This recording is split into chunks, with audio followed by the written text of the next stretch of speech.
నమస్తే, welcome to morning edition. Headlines చూద్దాం. ఇవాళ తెలంగాణ కేబినెట్ భేటీ, పలు కీలక అంశాలపై చర్చ.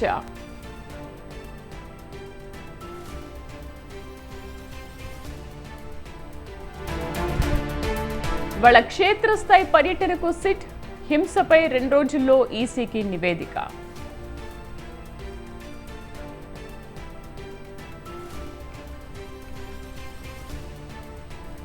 విదేశీ టూర్కు ఏపీ సీఎం జగన్, యూకే స్విట్జర్లాండ్లో సకుటుంబ పర్యటన.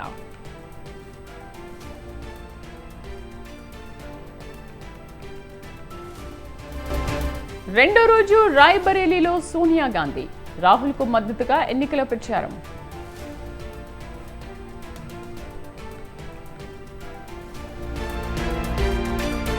తెలుగు రాష్ట్రాలకు వర్ష సూచన, ఏపీలో 3 రోజులు, తెలంగాణలో 5 రోజుల పాటు భారీ వర్షాలు.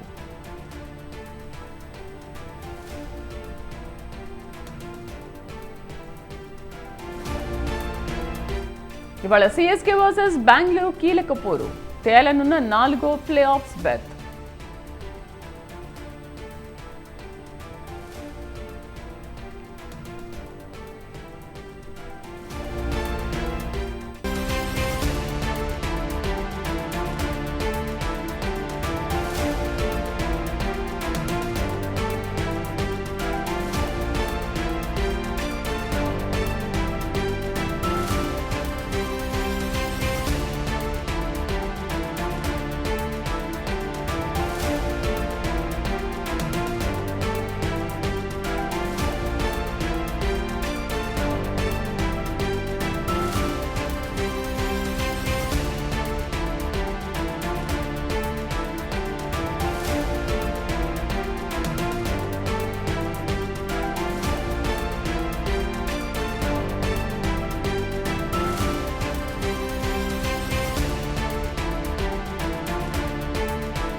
ఇవాళ తెలంగాణ కేబినెట్ భేటీ కానుంది. చివరిగా 3 నెలల కిందట మంత్రివర్గం సమావేశమైంది. ఎన్నికల అనంతరం తిరిగి పాలనపై ఫోకస్ చేసిన రేవంత్ రెడ్డి ఇవాళ కేబినెట్ మీటింగ్ ఏర్పాటు చేశారు. ఈ భేటీలో పలు కీలక అంశాలపై చర్చించనుంది మంత్రివర్గం. రాష్ట్ర పునర్విభజన జరిగి 10 ఏళ్లు పూర్తి కానుండడంతో పునర్విభజన చట్టానికి సంబంధించి పెండింగ్లో ఉన్న అంశాలతో తెలంగాణ, ఏపీ మధ్య అపరిష్కృతంగా ఉన్న సమస్యలపై కేబినెట్లో చర్చించనున్నారు. ఆగస్టు 15 లోపు రైతు రుణమాఫీ చేసి తీరాలని సీఎం రేవంత్ ఇప్పటికే అధికారులను ఆదేశించారు. అందుకు సంబంధించిన నిధుల సమీకరణపై చర్చించనున్నారు.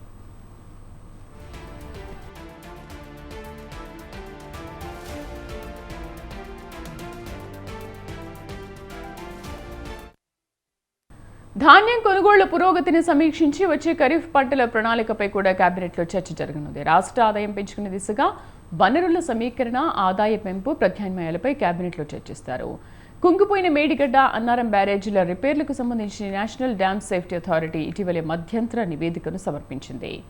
నివేదికలోని సిఫార్సులు తదుపరి చేపట్టాల్సిన కార్యాచరణపై ఈ సమావేశంలో చర్చించాలని రేవంత్ నిర్ణయించారు.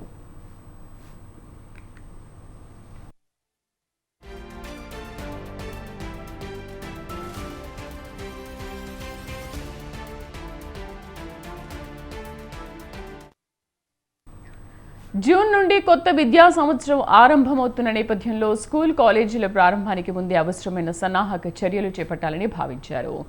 విద్యార్థుల నమోదు, పాఠ్యపుస్తకాలు, యూనిఫామ్ల పంపిణీ తదితర అంశాలను కేబినెట్లో చర్చించనున్నారు.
ధరణి సమస్యలపై తెలంగాణ ప్రభుత్వం ఫోకస్ చేసింది. ధరణి సమస్యల పరిష్కారం కోసం మధ్యాహ్నం 12:30కి సచివాలయంలో ధరణి కమిటీ సమావేశం కానుంది. ధరణి సమస్యల పరిష్కారానికి నిర్వహించిన డ్రైవ్ పై కమిటీ సమీక్షించనుంది. జూన్ 4లోగా ఎట్టి పరిస్థితుల్లో ధరణి పెండింగ్ అప్లికేషన్స్ ను క్లియర్ చేయాలని టార్గెట్ గా పెట్టుకుంది కమిటీ.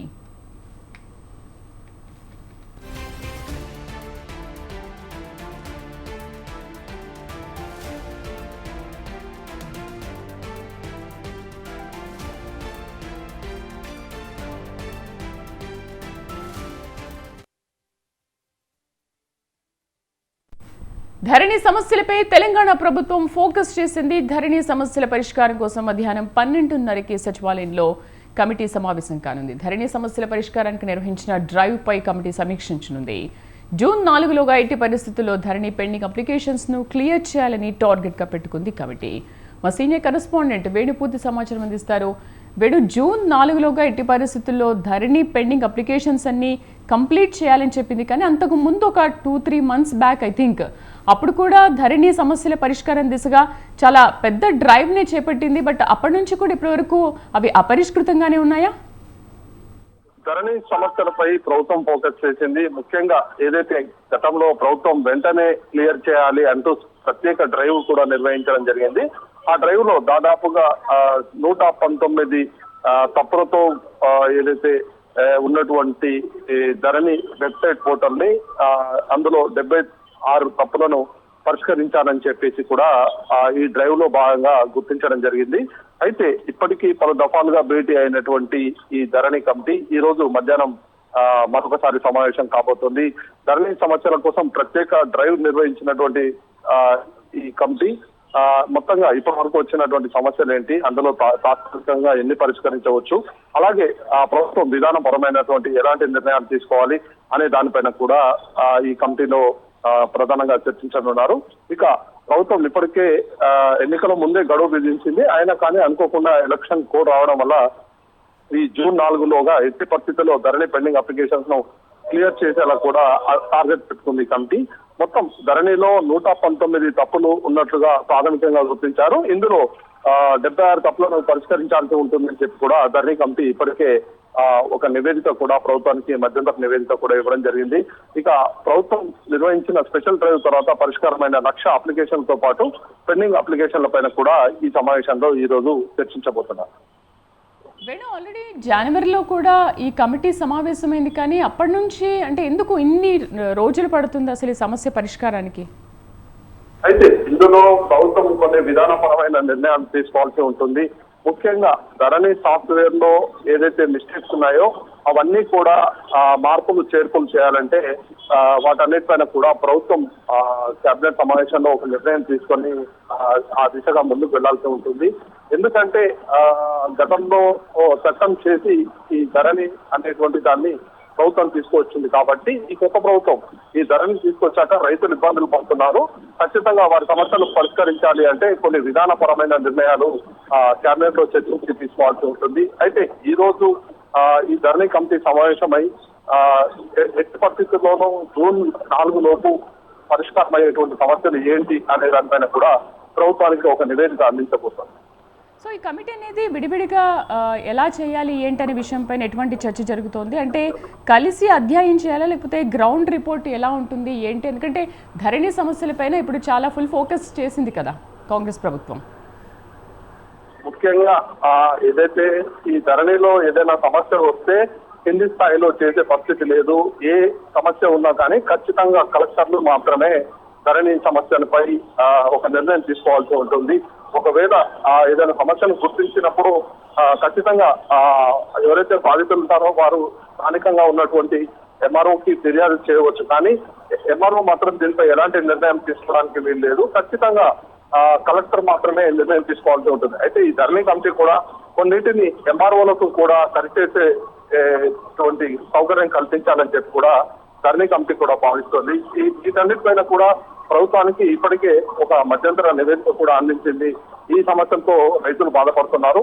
అయితే ప్రతి సందర్భంలో కూడా కలెక్టర్ దగ్గరకు వెళ్ళాలి అంటే కూడా ఈ రైతులకు అందరికీ సాధ్యపడకపోవచ్చు. కాబట్టి కొన్ని చిన్న చిన్న సమస్యల్ని పరిష్కరించేలా కూడా ఎంఆర్ఓలకు ఇటు సరిదిద్దేలా కూడా అధికారాలు ఇవ్వాలని చెప్పి ఈ ధరణి కమిటీ కూడా భావిస్తుంది. దీనికి సంబంధించి కూడా ఇప్పటికే ప్రభుత్వానికి ఒక నివేదిక ఇచ్చింది. ప్రభుత్వం దీనిపైన నిర్ణయం తీసుకుంటే ఈ సమస్యలన్నీ కూడా ఒక కొలిక్కి వచ్చే అవకాశం ఉంటుంది. Right Venu, thank you.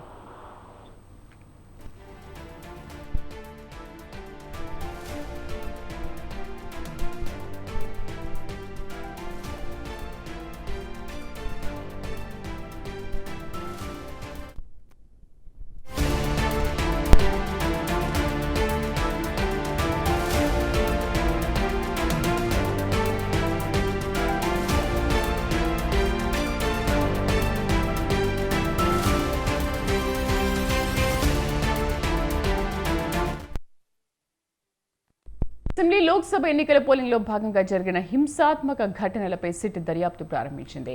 క్షేత్రస్థాయిలో ఆయా ప్రాంతాల్లో పర్యటించి నివేదిక తయారు చేయనుంది. మాచర్ల, గురజాల, నరసరావుపేట, చంద్రగిరి, జమ్మలమడుగు, తాడిపత్రిలో ఎన్నికల రోజు పోలింగ్ అనంతరం హింసాకాండ ఘటనలు జరిగాయి. ఆయా ప్రాంతాల్లో ఘటనపై ఎంక్వైరీ చేయనుంది సిట్. 2 రోజుల్లో కేంద్ర ఎన్నికల కమిషన్ను సిట్ నివేదిక ఇవ్వనుంది.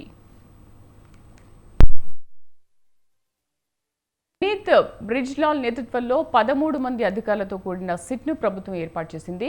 కేంద్ర ఎన్నికల సంఘం ఆదేశాల మేరకు సిట్ను ప్రభుత్వం ఏర్పాటు చేసింది. హింసాత్మక ఘటనలపై దర్యాప్తు ప్రారంభించిన సిట్ 2 రోజుల్లో కేంద్ర ఎన్నికల సంఘానికి నివేదిక ఇవ్వనుంది.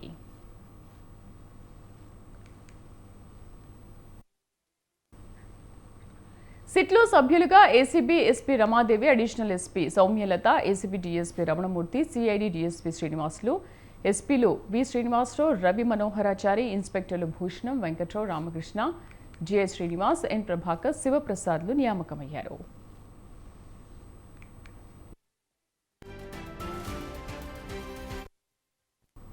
ఎన్నికల వేళ పల్నాడు, అనంతపురం, తిరుపతి జిల్లాలో హింసపై సిట్ దర్యాప్తు చేయనుంది. ఎన్నికల అనంతరం హింసలో పోలీసు అధికారుల పాత్రపైన విచారణ జరపనుంది.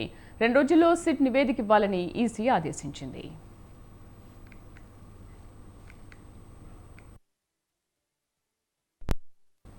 ఏపీ ముఖ్యమంత్రి జగన్ విదేశీ పర్యటనకు బయలుదేరి వెళ్లారు. కుటుంబ సభ్యులతో కలిసి రాత్రి 11 గంటలకు గన్నవరం ఎయిర్పోర్ట్ నుంచి బయలుదేరారు. విమానాశ్రయంలో వైసీపీ నేతలు ఆయనకు వీడ్కోలు పలికారు. విజయవాడ నుంచి బయలుదేరి తొలుత లండన్ వెళ్లారు. జూన్ 1 వరకు ఆయన లండన్, ఫ్రాన్స్, స్విట్జర్లాండ్లో పర్యటిస్తారు. జగన్ విదేశీ పర్యటనకు ఇటీవల హైదరాబాద్లోని నాంపల్లి సిబిఐ కోర్టు అనుమతి ఇచ్చిన విషయం తెలిసిందే.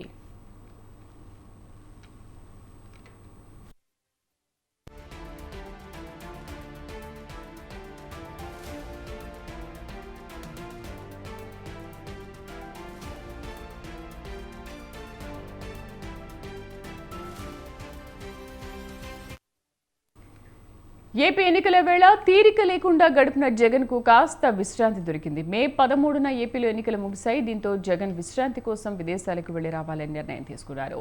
ఏపీ ఎన్నికల ఫలితాలు వచ్చేలోపు ఆయన తిరిగి రాష్ట్రానికి రానున్నారు. మే 1న ఆయన తిరిగి ఏపీకి రానున్నట్లుగా తెలుస్తోంది. జగన్ గతంలోనూ పలుసార్లు కుటుంబ సభ్యులతో కలిసి విదేశాల్లోని పర్యాటక ప్రాంతాలకు వెళ్లొచ్చారు. ఎన్నికలు ముగియడంతో కొన్ని రోజులుగా ఇతర ప్రధాన పార్టీల నేతలు కూడా కుటుంబ సభ్యులతో గడుపుతూ కనబడుతున్నారు. చాలా మంది నేతలు రాజకీయాల తర్వాత కుటుంబ సభ్యులతో గడపడానికే ప్రాధాన్యత ఇస్తున్నారు.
దక్షిణ తమిళనాడు నుంచి లక్షద్వీప్ వరకు కొనసాగుతున్న ద్రోణి కారణంగా తెలుగు రాష్ట్రాల్లో వర్షాలు కురుస్తాయని వాతావరణ శాఖ తెలిపింది. ఏపీలో 3 రోజుల పాటు, తెలంగాణలో 5 రోజుల పాటు వర్షాలు పడే అవకాశం ఉంది. ఏపీలో 3 రోజుల పాటు వర్షాలు కురుస్తాయని వాతావరణ శాఖ తెలిపింది. కోస్తా జిల్లాలో ఉరుములు మెరుపులతో కూడిన వానలు పడతాయంది. ఈ నెల 19న అండమాన్ పరిసరాలకు నైరుతి రుతుపవనాలు విస్తరించనున్నాయి. ఈ నెల 31న నైరుతి రుతుపవనాలు కేరళను తాకి జూన్ తొలివారంలో ఏపీలోకి ప్రవేశిస్తాయని వాతావరణ శాఖ అధికారి తెలిపారు.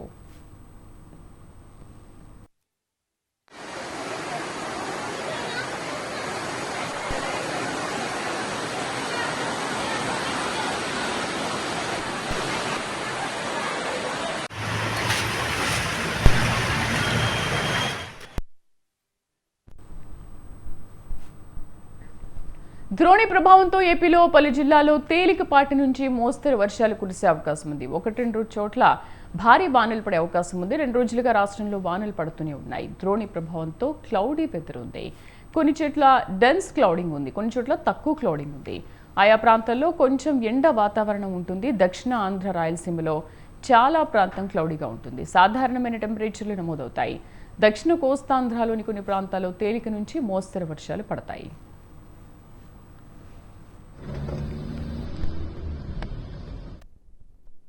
1-2 చోట్ల మాత్రమే భారీ వర్షానికి అవకాశం ఉంది. మిగతా ప్రాంతం అంతా కూడా మేఘావృతమై ఉంటుంది.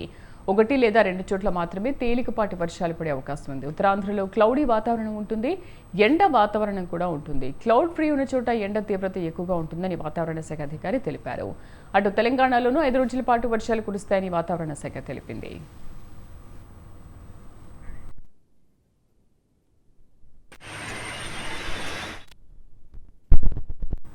ఆమ్ ఆద్మీ పార్టీ నేత, రాజ్యసభ ఎంపీ స్వాతి మలివాల్పై దాడి కేసులో ఢిల్లీ పోలీసులు విచారణను వేగవంతం చేశారు.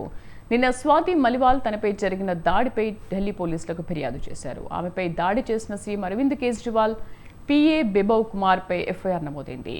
గురువారం ఆమె నివాసానికి వెళ్లిన పోలీసులు ఆమె నుంచి వాంగ్మూలాన్ని తీసుకున్నారు.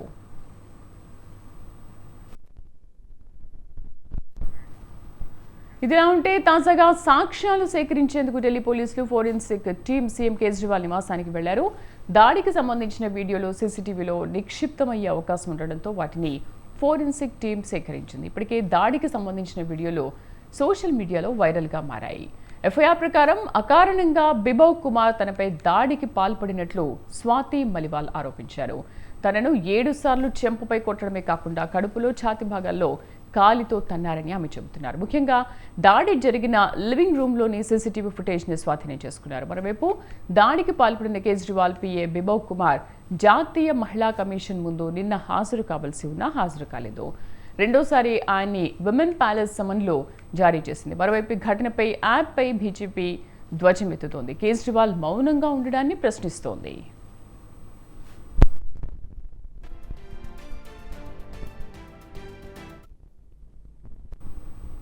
ఐపీఎల్ 17వ సీజన్ చివరి దశకు చేరుకుంది. ఇప్పటికే 3 జట్లు ప్లే ఆఫ్స్కు చేరుకున్నాయి. Rajasthan Royals, Kolkata Knight Riders, Hyderabad Sunrisers జట్లు ప్లే ఆఫ్కు చేరుకున్నాయి. పాయింట్ల పట్టికలో ఈ 3 అగ్రస్థానంలో ఉన్నాయి. 4వ స్థానం కోసం నేడు పోటీ జరగనుంది. దాదాపు అన్ని జట్లు ప్లే ఆఫ్ రేస్ నుంచి తప్పుకున్నాయి. ఒక్క China super Kings, Bengaluru royal Challengers మాత్రం తమ అదృష్టాన్ని ఇంకా పరీక్షించుకుంటున్నాయి.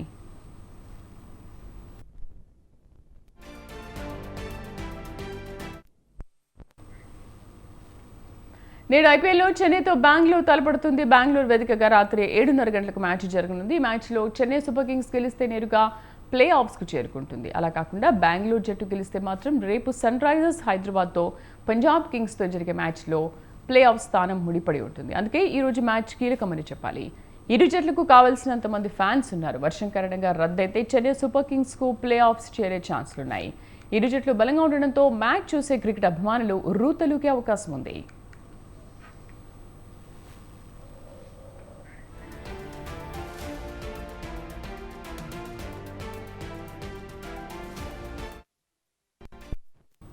ఇది బులెటిన్ విశేషాలు. నమస్తే.